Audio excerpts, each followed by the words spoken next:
gets harder as it goes on. When you're going through the ozone, you think that everything is going wrong. I'ma tell you, it is nothing going wrong with you because you some fake ass niggas wanna beat on me. Then I don't give a fuck because I think I got a lot of wrong with shit. And I'ma take it going back and through the door. I remember when I lost my granddad in 012, but I'ma take it back and scream my old hell. 2 weeks later, I was still crying for the nigga and I was sleeping. I don't give a fuck because I couldn't get up and eat.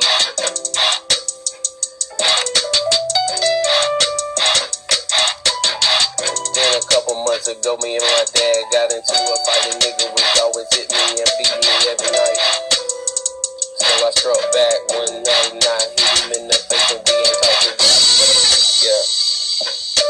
Then I went to live with my mom and my mom was always there. She said she was a hoe.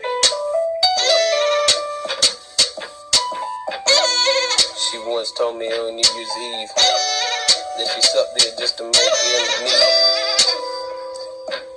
I told her mom why you didn't have to track that hard to do this shit. I could have helped you, brought you up from the nothing to scratching.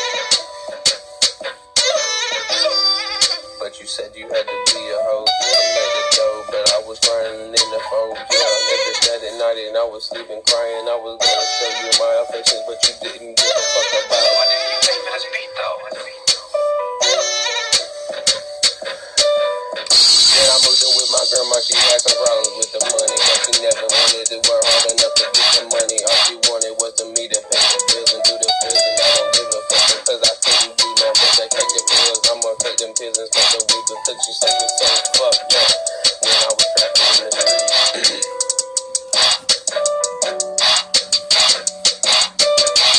One night thought I was gonna die cause my chest was pounding. I called my girl up, asked her what she doing. Can you come into the house and help me? Because I know you wanna fuck with me and I don't give a fuck. When every time we sleep I think about you, cry about you every night. I don't want to lose you because you're my girl every night and every day.